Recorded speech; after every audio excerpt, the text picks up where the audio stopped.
튀르키예와 시리아 상황 자세히 짚어보도록 하겠습니다.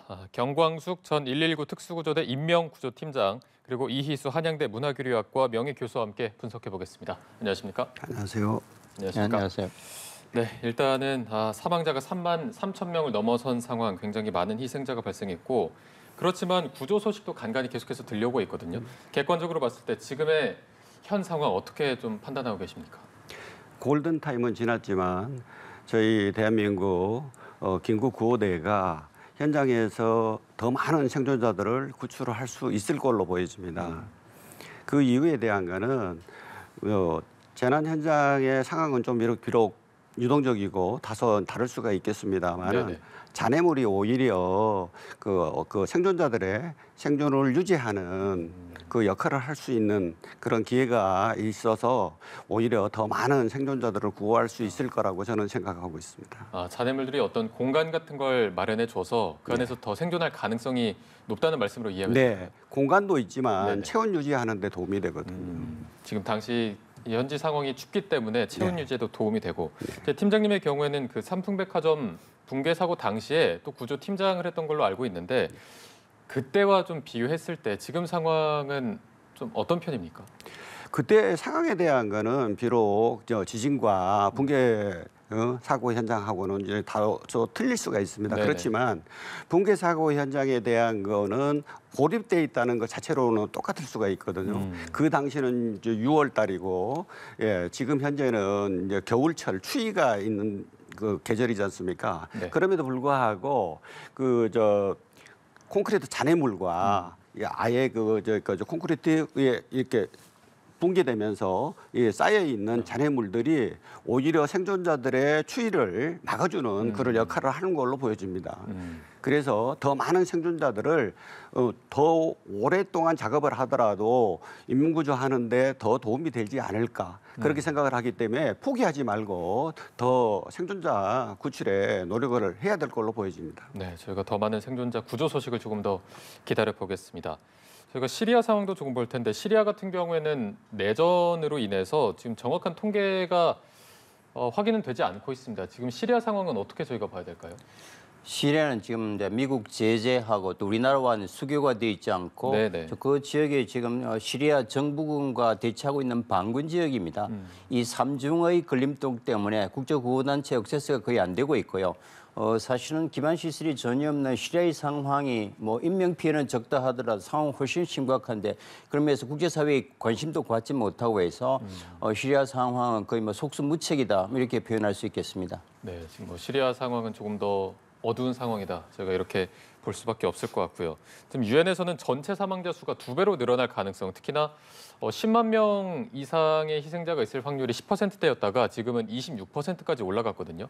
골든타임이 72시간이라고 가정을 했을 때 앞으로의 전망은 조금 어두울 수밖에 없는 게 사실일까요? 지금 현재 그 생존자 구조 발굴에 대해서 활동하는 영역 자체가 위에 있는 부분만 지금 구조를 하고 있는 거지 좀 더 깊은 부분에 대해서 인명구조 활동을 못 하고 있거든요.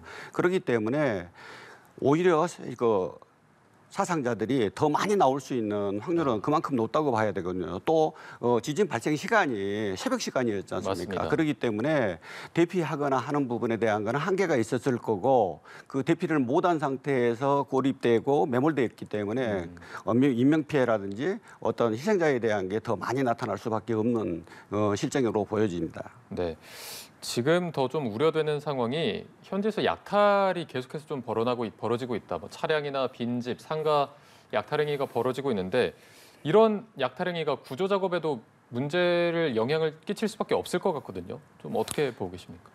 구조 장비 자체가 고가 장비가 많습니다. 그러다 보면 실질적으로 그 절도범들이 그 어떤 필요한 부분에 대한 거를 그 장비를 훔쳐가고 싶어서가 아니라 조금 더 어떤 그 재산상의 이득을 취하기 위해서 작업을 하다가 보면 중간에서 없어지는 그런 장비들이 나타날 수 있거든요. 근데 그것뿐만이 아니라 튀르키예 경찰에서 경비병력을 좀 배치해줘서 이분들이 구조에 전담할 수 있도록 해주는 게 시급하다고 봅니다. 그렇지 않으면 구조 장비의 분실로 인해 가지고 구조 활동을 못하는 경우도 나올 수가 있습니다. 현재는 뭐 그런 단계보다도 훨씬 심각한 것 같고요. 지금 200만 인구의 지금 강도가 두 차례 했기 때문에 거의 초토화됐기 때문에 만 채 이상의 아파트가 무너졌습니다. 잔해 때문에 지금 구조 장비가 거의 진입이 불가능하고요. 네네. 지금 물과 전기가 처음부터 끊긴 상태에서 지금 7일째 물과 전기가 공급되지 않는 생존에 휘말려 있기 때문에 주로 남아 있는 가게나 식료품 약탈이 이제 주를 이루고요. 뭐 그런 면에서 이게 구호단체나 정부가 최소한의 생존을 유지하는 데 집중하지 않으면 이 약탈은 이제 지금 제어가 안 되고요. 그리고 지진이 워낙 남한 면적의 한 전체에 해당되는 8만 평방킬로미터에 일어났기 때문에 대도시 일부를 제외하고 소도시는 아예 구조대가 지금 액세스가 안 되는 상황입니다. 실시간으로 저희들이 현장과 소통하고 있는데 네네. 그런 면에서 이제 절대적인 인력과 군 장비와 경찰 인력들, 국제구호대가 지금 완전히 총동원하지 않으면 뭐 이런 상태는 지금 걷잡을 수 없는 상황인 것 같습니다. 생존의 투쟁을 우리가 이길 수 있는 구조는 없거든요. 네네.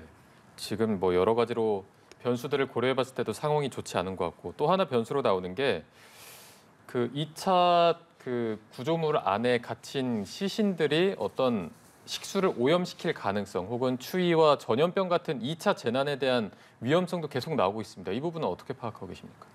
일단 뭐 영상 매체를 통해서 이렇게 보는 걸로는 소독에 대한 게 제대로 이루어지지 않는 걸로 보여집니다. 네. 그 재난 현장에서는 그 발생되는 전염병으로 인해 가지고 그 생존자나 아니면 고립되어 있는 사람들이 직접적인 그 영향을 받는 경우가 되게 많거든요. 그럼에도 불구하고 그 터키의 정부 당국에서 그 필요한 전염병 확산을 방지하기 위한 조치가 조금 미흡하거나 아니면 아까 뭐 교수님께서 말씀하셨습니다마는 그 도로 사정에 원활하지 못함으로 인해 가지고 제대로 그 활동을 못하고 있는 걸로 보여집니다. 그래서 거기에는 저희 이거 긴급 구호대 그 활동 대원들에 대한 안전도 문제가 될 수 있거든요. 네네. 그래서 그런 부분에 대한 것도 조금 대비하면서 구조 활동에 임해야 될 걸로 보여집니다. 지금 생존자 중에서 홀로 살아남은 아이들도 굉장히 많은 걸로 알고 있습니다. 여기에 이제 여러 사연들이 전해지면서 입양 문의가 또 쇄도하고 있는 것으로 알고 있는데 곧장 또 뭐 입양 보내는 거에 대한 우려도 있더라고요. 그건 왜 때문에 그럴까요? 참 감동적인 것이 6.25 전쟁 때 터키 군이 와서 한국 고아들을 위한 고아원과 학교를 운영한 적이 있었습니다. 그러면 한 200여 명이 지금 70대, 80대가 돼서 그분들이 앞장서서 한 뭐 구금의 구금도 내시고 입양 문의가 들어오고 있는데 뭐 현재로서는 여러 가지 이제 법적 문제가 있는 것 같고요. 호적에 입양하는 문제. 그래서 터키 당국과 우리가 이제 협의를 했을 때 지금 형태 우리가 할 수 있는 것은 일단 컨테이너나 텐트 같은 고아원을 그쪽에서 한국 이름으로 만들어주고 그 친구들이 이제 성장할 때까지 우리가 지속적인 그 지원을 해주고 또 중학교나 고등학교 갈 때쯤 한국에 불러서 교육을 시키면서 국내에서 이제 그 기회를 주는 이게 현실적이 아닌가 하고 현장에서 제안하고 있습니다. 그러나 이런 상태에서 우리 국민들이 많은 분이 입양하겠다고 하는 것 자체는 너무나 터키 사람을 감동시키고 있습니다. 네. 자, 또 시리아 상황을 조금 더 보자면 지금 뭐 구호물품 수송도 잘 안 되고 있는 상황인 것 같고 콜레라 같은 경우에는 또 특히나 아이들한테 취약하지 않습니까? 시리아 상황 어떻게 보고 계십니까? 시리아나 터키나 다 마찬가지입니다만 그는 지금 이제 긴급 의료나 국제구호대가 거의 접근을 못하고 있기 때문에 지금 WHO에서도 지금 콜레라 질병에 대한 경고를 하고 있을 뿐만 아니라 그게 오랫동안 13년간 내전 상태입니다. 지금도 생활 기반이 거의 초토화된 상태에서 기초 의료 혜택을 받고 있지 못하는 상태에 지금 지진이 엎친 데 덮친 격이기 때문에 그야말로 뭐 거의 주민 대부분이 전혀 의료 혜택을 받지 못한다. 그런 상태에서 이게 방치한다면 우리 시리아 문제뿐만 아니라 지구촌 전체에 심각한 어떤 전염병과 지향제가 될 가능성이 크다. 그런 면에서 이제 미국이 제재를 풀고 또 유엔과 국제사회단체가 남다른 관심을 보이지 않으면 안 될 것 같습니다. 이 정도 상황이면 어느 정도 즉각적인 휴전이 필요한 것 같은데 그 휴전의 가능성도 좀 높다고 보십니까? 어느 정도입니까? 최근에 이제 미국이 부분적인 제재를 풀었고요. 지금 구호가 시리아 터키 남동쪽을 해서 시리아로 들어가는 이제 통로가 지금 개통이 됐기 때문에 부분적인 액세스가 가능한데 문제는 그 지원금이 시리아 정부에 있을 때 이 반군 지역이기 때문에 그 긴급 구호 물품이 반군 지역에 가지 못할 가능성이 큽니다. 이건 이제 국제사회가 시리아 정부를 통하지 않고 반군 지역에 바로 보내는 게 굉장히 이제 위험도가 있고 난관이 있기 때문에 이 문제를 지금 협의하고 있는 걸로 알고 있습니다. 어쨌든 지금 세력 갈등 때문에 구호 부분에도 차질이 빚어지고 있는 상황이고 지금 상황에서 여진에 대한 우려도 계속 있는 게 사실입니다. 여진이 뭐 수개월 동안 오는 경우도 있고 애초에 처음 발생한 지진이 7.8이었기 때문에 여진도 거의 7.0의 가능성도 있다라는 분석이 나오고 있습니다. 지금 상황에서 여진이 온다면 피해가 더 커질 수밖에 없겠죠. 그렇죠. 부실 건축물 같은 경우는 또 추가로 붕괴될 수 있고요. 만약에 이런 그 어떤 지진과 관련되는 부분이 우리 국내에서 발생을 해서 고립이 된다고 그러면 많은 국민들께서는 참고적으로 알아두셔야 될 사항이 핸드폰을 가지고 있었다면 핸드폰을 빨리 꺼주셔야 됩니다.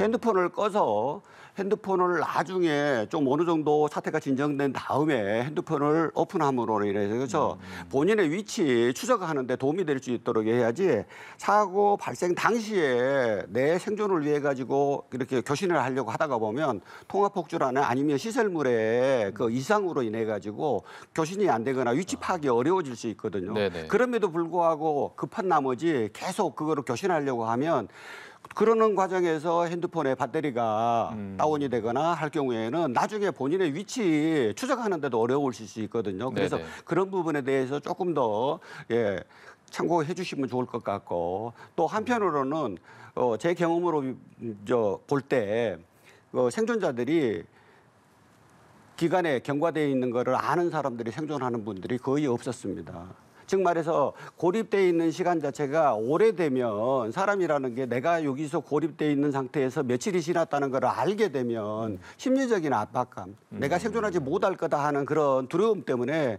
그게 심리적인 영향으로 나타날 수 있거든요. 그래서 가급적이면 기간이 경과되어 있는 부분에 대한 거를 알지 못하는 게 오히려 더 생존하는데 도움이 될 수도 있습니다. 지진이 발생했을 땐 오히려 핸드폰으로 바로 연락하려고 하지 말고 꺼놨다가 조금 실이 지나고 활성화시켜야 그게 더 구조 가능성이 높인다는 말씀이시죠? 그렇죠.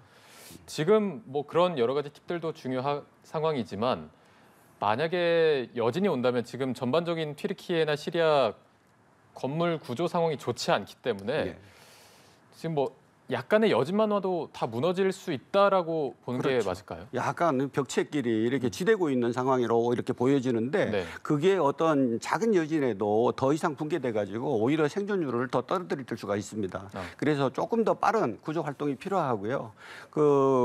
그런 활동이 전개됨으로 인해서 생존율을 높일 수 있다. 그렇게 보아야 될 것 같습니다. 그럼 현지에서 그 구조 작업을 펼칠 때 그런 붕괴 위험이 있는 건물들은 그대로 두고 구조 작업을 하는지 아니면 좀 철거를 시키고 하는지 어떤 식으로 이루어지는 편입니까? 평균적으로 그 대상 건물이 기거하는 사람에 대한 숫자가 나올 게 아닙니까? 네네네. 그 인원이 파악이 되는 대로 따라서 실종자와 생존자 또 아니면 사망자에 대한 숫자를 맞춰서 그 작업을 계속 해야 될 건지 아니면 다른 작업을 해야 될 건지를 그 현장 지휘관들이 판단을 하거든요. 그러는데 그런 어떤 절차가 제대로 진행돼야지만이 생존율을 높이고 효과적인 구조 활동이 진행될 수 있다라고 이렇게 말씀드릴 수가 있겠습니다. 지금 여진이 100여 차례 정도 왔고요. 네네. 지금 뭐 언제 무너질까가 중요한 게 아니고 남아있던 주민들도 다 철수한 상태고 1,350만 명의 그 유령 도시로 변하고 있습니다. 그리고 지금 구조 작업 중에도 여진이 나서 붕괴가 무너져서 구조대원들이 지금 매몰되어 있는 상태도 있고요. 네네. 그러니까 이거는 뭐 얘기할 필요도 없이 지금 100차례 이상의 여진이 왔고 지금 이제 닥쳐오는 지진의 공포 때문에 이제 어떤 심리적 불안감 때문에 그 도시를 떠나는 이제 이런 문제도 지금 심각한 문제고요. 그래서 이제 지금 목소리가 들리고 구조를 요청하는데 위험을 무릅쓰고 또 생명을 구하지 않을 수도 없지 않습니까? 그 과정에서 옆에 있는 건물이 무너지면서 그야말로 아비규환의 상황인 것 같습니다. 네, 지금 이런 상황에서 튀르키예 정부가 부실 공사업자 130여 명을 구금을 했습니다. 지금 에르도안 대통령 같은 경우에는 5월 달에 대선이 있기 때문에 어느 정도 좀 표심을 의식해서 구금한 거 아니냐라는 해석도 나오는데 일단 지금 상황은 튀르키예 그 에르도안 대통령에 대해서 굉장히 여론이 좋지 않은 것 같더라고요. 뭐 선거 3개월을 앞두고 지금 비상사태를 선포한 상태고요. 네네. 비상상태에서 대선을 갈 수가 없으니까 비상상태 선거 직전에 이제 풀겠죠. 지금 지진 지역이 3개 주가 지금 에르도안 대통령의 그 표밭입니다. 그게 최대의 피해를 입었기 때문에 민심이 지금 요동치고 있고 그리고 지금 최근에 지었던 아파트 4채가 있었는데 3채는 멀쩡한데 유리창 하나 깨지지 않았는데 한 채는 이제 땅에 무너졌거든요. 그러니까 1, 2창 그 주차장 공사를 하면서 그 업자가 그 지지 기둥을 잘라버린 겁니다. 그러니까 지진이 나니까 아파트가 무너져서 이런 거는 거의 뭐 준살인에 해당되는 범죄다 해서 이제 130명에 해당되는 이제 건축업자들을 이제 하면서 민심을 달래려고 하지만 이런 성남 민심을 뭐 그런 조치로 그 이제 달래기는 힘들 것 같고요. 지금 민심은 굉장히 안 좋은 상황입니다. 네, 지금 뭐 여러 가지 정치적으로 보나 여러 가지 측면에서 보나 불안하고 열악한 상황이 이어지고 있는데 지금 모금과 관련해서는 튀르키예와 한국 간의 친선 교류협회에서 자체 모금 운동을 하고 있다고 들었습니다. 현재 분위기 좀 어떤 편입니까? 생각보다도 많은 시민들이 참여했고요. 저희들이 5일째 모금을 했는데 지금 약 한 4천 명 가까운 시민들이 자발적으로 참여해서 아마 오늘 4억 정도, 현금만 4억 정도 넘을 것 같고요. 많은 물품들이 답지해서 터키 정부와 협력해서 매일 터키 항공으로 긴급 물자를 수송하고 있습니다. 터키가 6.25 때 15,000명의 군대를 보내서 우리를 도와줬던 형제의 나라이기 때문에 우리 국민들이 그에 대한 보답을 하자 하는 공감대가 확산돼 있어서 실제로 저희들이 예상했던 것보다 훨씬 많은 분들이 관심을 가져줘서 정말 우리가 글로벌 시민의 모범을 보여주고 있는 것 같습니다. 네, 그나마 좀 희망적인 측면으로 저희가 볼 수 있을 것 같고요. 지금 구조대 상황을 보면 추가적인 인력이나 뭐 장비 파견이 더 필요한지 어느 정도로 더 좀 파견이 된다면 어느 정도의 규모가 더 필요하다고 보십니까? 저는 지금 현재 상황에서 추가 인력을 파견을 한다면 조금 더 빠른 시간 내에 파견을 해야 된다고 생각을 하고요. 최대한 빨리.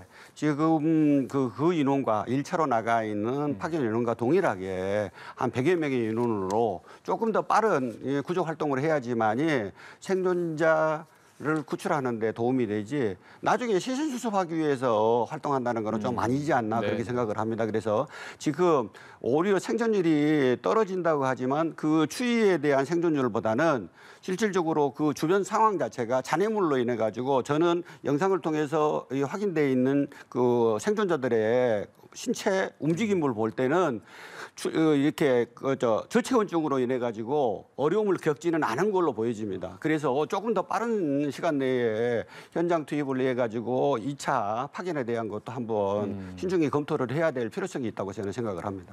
네, 알겠습니다. 저희가 오늘 말씀은 여기까지 듣도록 하겠습니다. 지금까지 경광숙 전 119 특수구조대 인명구조팀장, 이희수 한양대 문화교류학과 명예교수와 함께 이야기 나눠봤습니다. 오늘 고맙습니다. 감사합니다.